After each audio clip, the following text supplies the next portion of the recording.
What are you interested in? By Muhammad Yaqub, trcb.me/Yaqub. The most basic way of using Twitter to build traffic to your blog is to post updates on Twitter whenever you make a blog post. But there is so much more to Twitter than that.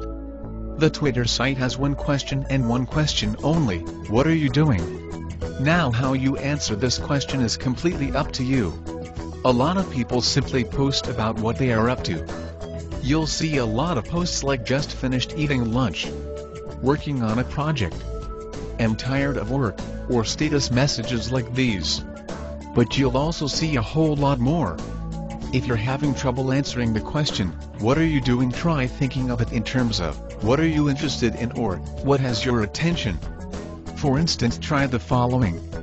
I'm looking for a job. Your article could be in this broadcast.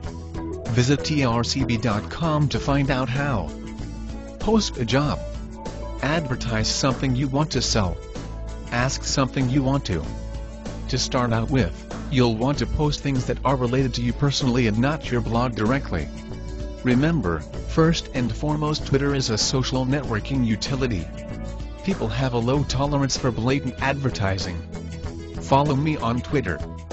Muhammad Yaqub is an internet marketer and currently working as a freelancer where he is providing email marketing and blogging to corporate clients. For more information, please visit http://mafia.blogspot.com. Music by Kevin MacLeod.